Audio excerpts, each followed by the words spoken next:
pertama dari Keputusan Manajemen Keuangan Bank Syariah angkatan 2020.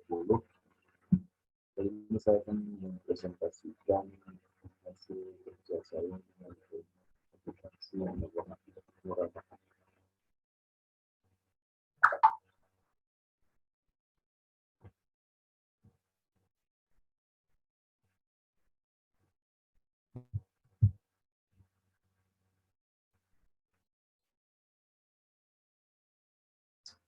Pertama, apa sih akuntansi murabahah itu?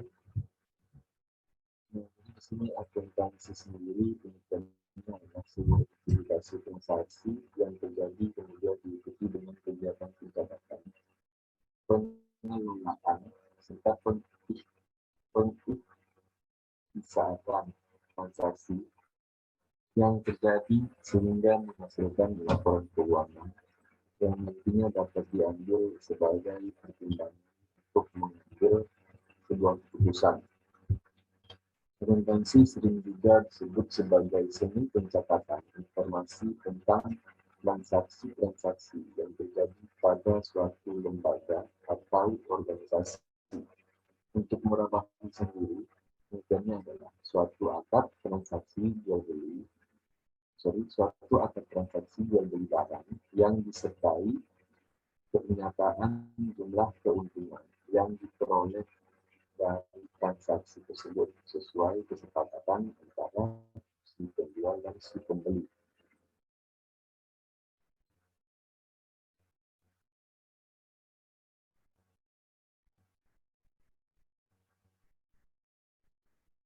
Definisi serupa diberikan oleh Said Sabiq bahwa murabahah adalah menjual barang dengan harga pembelian ditambah dengan keuntungan yang diketahui. Praktik akad murabahah di lapangan haruslah memenuhi rukun dan ketentuan yang menjadi prasyaratnya. Rukun dan ketentuan tersebut yaitu yang pertama, adanya pelaku yang meliputi penjual atau bani dan adanya pembeli atau mustari. Yang kedua, adanya objek jual beli atau mabit yang diperbolehkan secara syariah. Yang ketiga, munculnya harga barang atau saman yang disebutkan secara jelas jumlah dan satuan mata uangnya. Dan yang keempat, terjadinya kontrak atau ijab kabul antara si penjual dan si pembeli.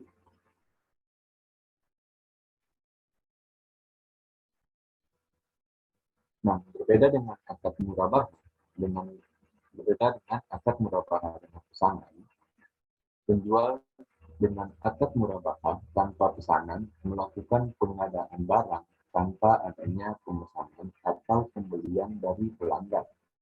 Dan perhatian utama dari pengadaan persediaan ini adalah pemenuhan nilai persediaan ini sesuai kebijakan dari perusahaan dengan memperhatikan mirip dan termasuk kelangkaan barang. Transaksi murabahah harus memenuhi rukun dari transaksi murabahah itu sendiri, yaitu yang pertama, pihak yang berakad yang terdiri dari penjual dan pembeli. Yang kedua, objek yang diakadkan yang merupakan barang yang diperjualbelikan dan harga. Yang ketiga, akad atau sidor, serah atau ijab, dan terima atau kabul. Syarat yang harus dipenuhi dalam transaksi murabahah adalah sebagai berikut. Yang pertama, pihak yang berakad yang memahami catat hukum dan sukarela, tidak dalam keadaan dipaksa atau di bawah tekanan. Yang kedua, objek yang diperjualbelikan. Yang pertama, tidak termasuk yang diharapkan. Yang kedua, yang bermanfaat. Yang ketiga, penyerahan dari penjual ke pembeli dapat dilakukan. Yang keempat, merupakan hak milik penuh pihak yang berakad. Dan yang kelima atau yang E, sesuai spesifikasi spesifikasinya antara yang diserahkan penjual dan yang diterima pembeli. Yang berikut akad. Ini yang pertama harus jelas dan disebutkan secara spesifik dengan siapa yang berakad. Yang kedua, antara ijab kabul harus selaras, baik dalam spesifikasi barang maupun harga yang disepakati.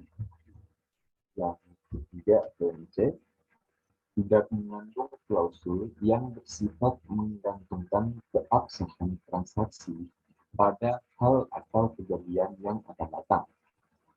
Yang keempat, tidak membatasi waktu. Misal, saya menjual barang ini kepada Anda untuk jangka waktu 12 bulan. Setelah itu, jadi hak milik saya kembali. Jadi seperti dipinjamkan.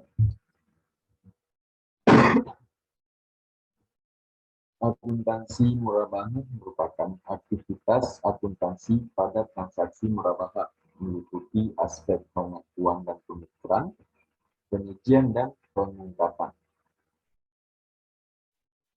Sedangkan perlakuan akuntansi murabahah adalah sebagai berikut. Yang pertama, pengakuan dan pengukuran urbun atau uang muka yang meliputi 1.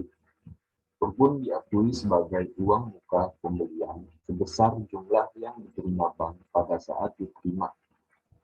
Yang kedua, jika transaksi murabahah dilaksanakan, maka urbun diakui sebagai pembayaran piutang atau bagian dari angsuran pembelian. Yang berikut, jika transaksi tidak dilaksanakan, maka urbun dikembalikan kepada nasabah setelah dikurangi dengan biaya yang telah dikeluarkan oleh bank. Yang kedua, pengakuan piutang. Dalam hal ini, pada saat akad murabahah, piutang murabahah diakui sebesar nilai perolehan ditambah keuntungan yang telah disepakati. Yang ketiga, pengakuan keuntungan murabahah diakui dalam A. Pada periode terjadinya apabila akad berakhir pada periode laporan keuangan yang sama. Dan B. Selain periode akad secara proporsional apabila akad melampaui satu periode laporan keuangan.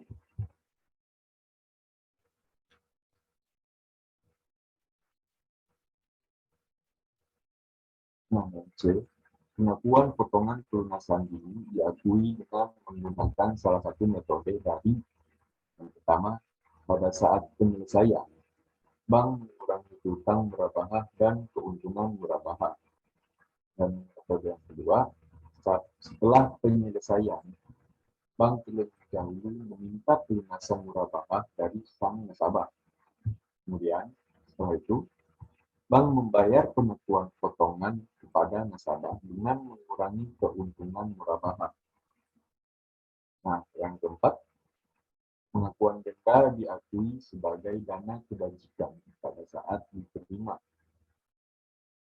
Dalam hal ini, terdapat beberapa poin. Yang pertama, pada akhir periode, piutang murabahah disajikan sebesar nilai bersih yang dapat direalisasikan. Nah, yang B, pada akhir periode, margin murabahah tangguhan disajikan sebagai pos lawan piutang murabahah. Prinsip Standar Akuntansi Keuangan atau PSAK nomor 102. Dalam PSAK nomor 102, menurut IAI pada tahun 2008, nomor 102.2, merupakan standar yang mengatur tentang pembiayaan murabahah yang meliputi 1. Pengakuan dan pengukuran. Ya, yang terdapat A. Akuntansi untuk penjual. Pada saat perolehan, aset murabahah diakui sebagai persediaan sebesar biaya perolehan. Pengukuran aset murabahah setelah perolehan adalah sebagai berikut. Jika murabahah pesanan meningkat, maka A. Nilai sebesar biaya perolehan, dan B. Jika terjadi penurunan nilai aset karena rusak, atau kondisi yang lainnya sebelum diserahkan ke nasabah. Penurunan nilai tersebut diakui sebagai beban dan dapat mengurangi nilai dari aset tersebut.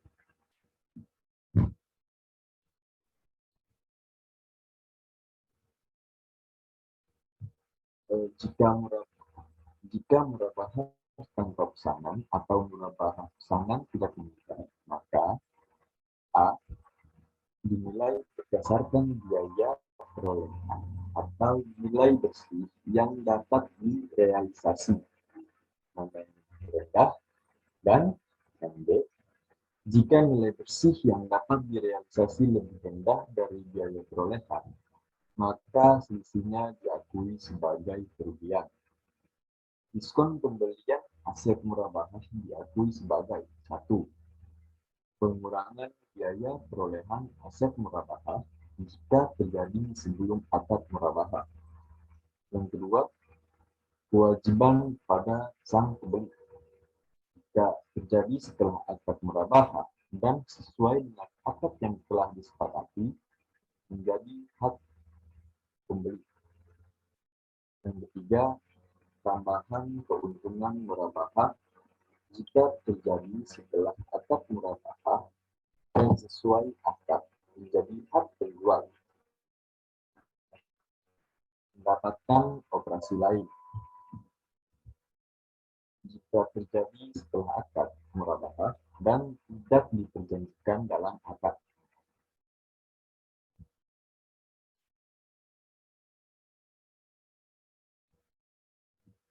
Berikut pengakuan dan pengukuran uang muka, yaitu 1. Uang muka diakui sebagai uang muka pembelian sebesar jumlah yang telah diterima. Yang kedua, jika barang jadi dibeli oleh pembeli, maka uang muka diakui sebagai pembayaran piutang atau bagian pokok. Yang ketiga, jika barang batal atau tidak jadi dibeli oleh pembeli, maka uang muka dapat dikembalikan kepada pembeli setelah diperhitungkan dengan biaya-biaya yang telah dikeluarkan oleh penjual. Yang berikut untuk akuntansi untuk pembeli akhir. Hutang yang timbul dari transaksi murabahah. Hutang yang timbul dari transaksi murabahah tangguh diakui sebagai hutang murabahah sebesar harga beli yang telah disepakati atau jumlah yang wajib dibayarkan. Aset yang diperoleh melalui transaksi murabahah diakui sebesar biaya perolehan murabahah tunai. Selisihnya antara harga beli yang telah disepakati dengan biaya perolehan tunai diakui sebagai beban murabahah tangguhan.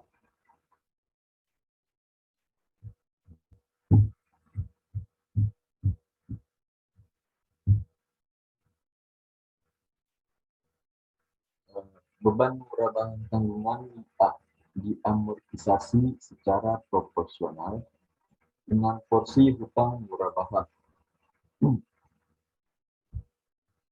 Diskon pembelian yang diterima setelah akad murabahah dan potongan hutang murabahah diakui sebagai pengurang murabahah tanggungan. Denda yang dikenakan akibat kelalaian tersebut dalam melakukan kewajiban sesuai dengan akad yang diakui sebagai kerugian. Potongan uang muka akibat pembeli akhir batal membeli barang diakui sebagai sebuah kerugian.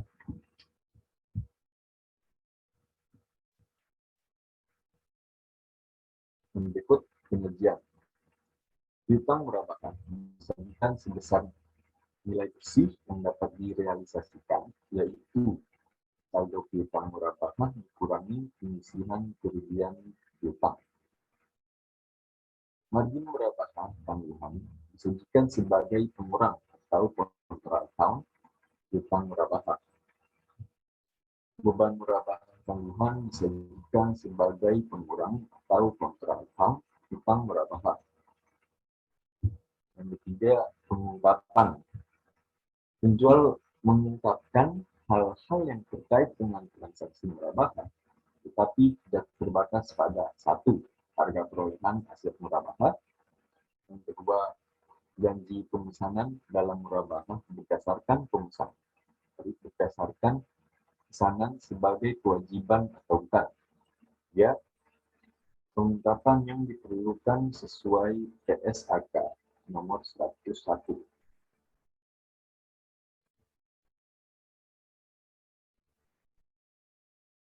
Transaksi murabahah dengan prinsip jual beli menunjukkan posisi lembaga keuangan syariah sebagai penjual.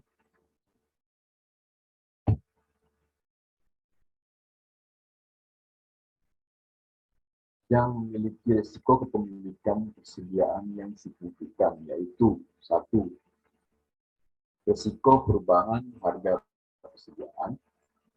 Yang kedua, poin B, keusangan dan kerusakan persediaan. Dan C, biaya pemeliharaan dan penyimpanan persediaan. Yang D, risiko pembatalan pesanan pembelian secara sepihak.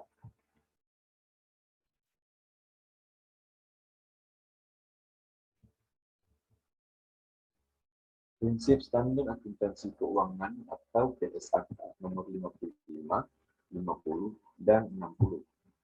Lembaga keuangan syariah yang menerapkan murabahah secara murni atau dengan prinsip jual beli, seperti yang banyak dilakukan oleh bank syariah dan lembaga keuangan syariah di negara-negara kawasan Timur Tengah dan Afrika.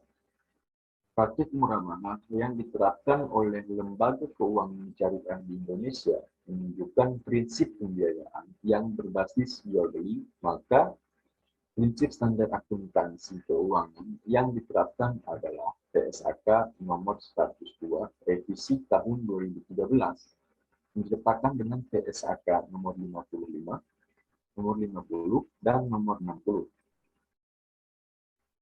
Penerapan PSAK nomor 55, 50, dan 60 ini dilakukan untuk pembiayaan murabahah yang terkait dengan adanya ketentuan berkaitan dengan aset keuangan dalam kategori pinjaman yang diberikan dan juga piutang.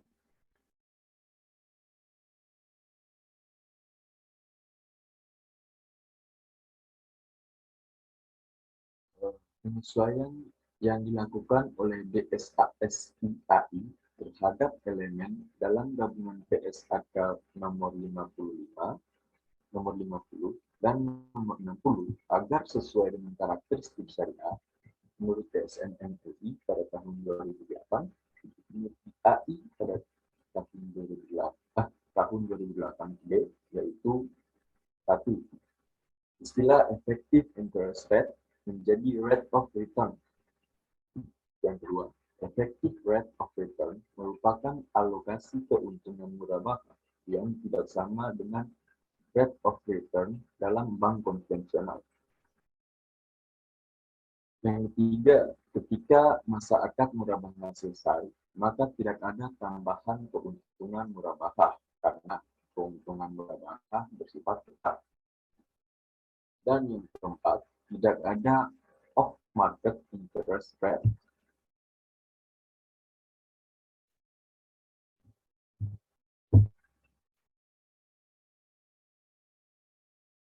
Yang berikut, pada PSAK nomor 102 revisi 2008 tidak dilakukan pengaturan tentang cadangan penurunan nilai. Penerapan awal sebagaimana dimuat pada PSAK nomor 102 revisi tahun 2013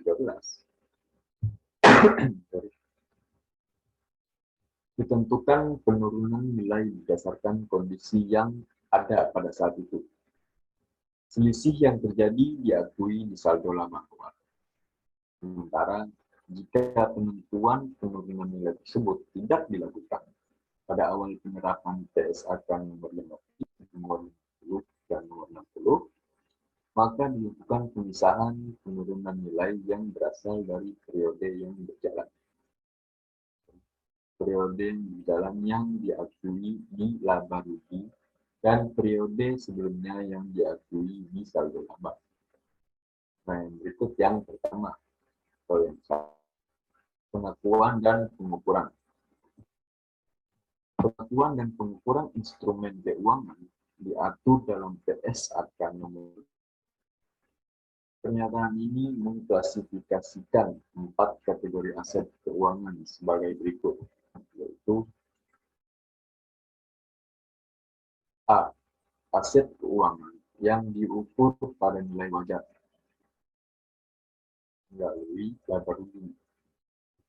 Aset keuangan yang masuk kategori ini adalah aset keuangan yang diklasifikasikan dalam kelompok yang diperdagangkan dan pada saat pengakuan awal telah ditetapkan oleh entitas untuk diukur pada nilai wajar melalui laba rugi.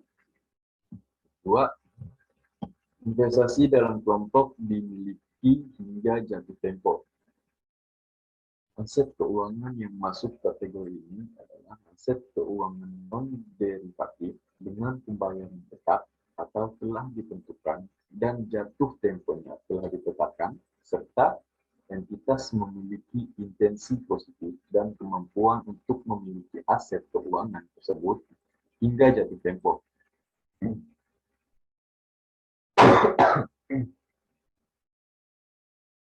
Yang C, pinjaman yang diberikan dan piutang. Aset keuangan yang termasuk kategori ini adalah aset keuangan non-derivatif dengan pembayaran tetap atau telah ditentukan dan tidak mempunyai kuotasi di pasar aktif.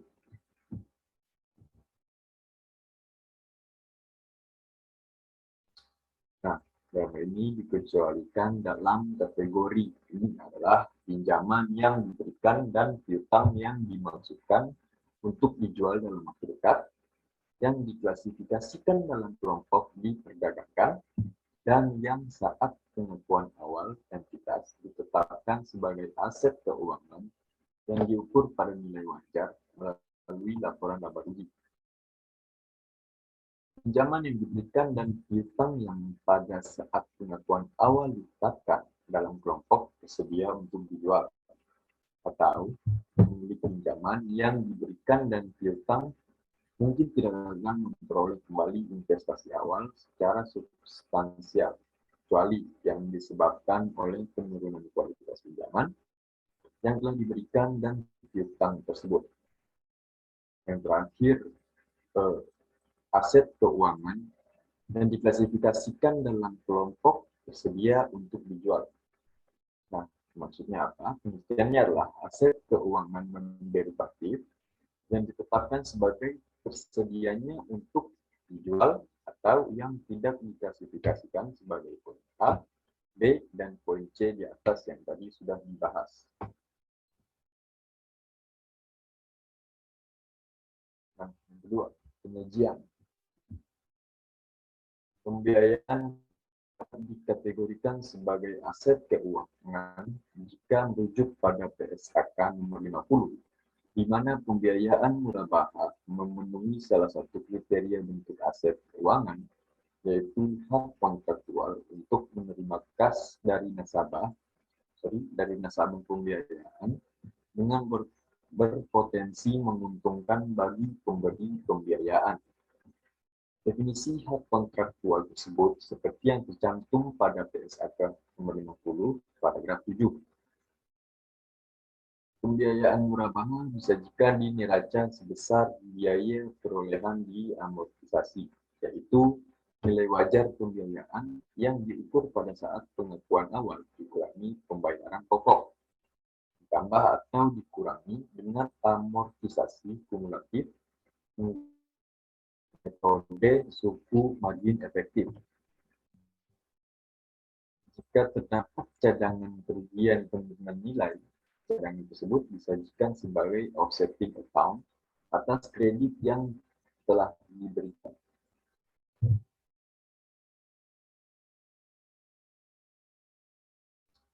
Tiga, pengungkapan. Menurut Pedoman Akuntansi Perbankan Indonesia, revisi tahun 2008, Mengacu pada bagian kredit, hal-hal yang harus diungkapkan bank terkait piutang pembiayaan murah adalah ikhtisar kebijakan akuntansi yang penting termasuk kategori registrasi dan dasar pengukuran piutang pembiayaan murabahah, metode dan teknik penilaian atau valuasi yang dipakai, dan informasi yang memungkinkan pengguna laporan keuangan mengevaluasi jenis dan besarnya risiko yang timbul dari aktivitas pembiayaan.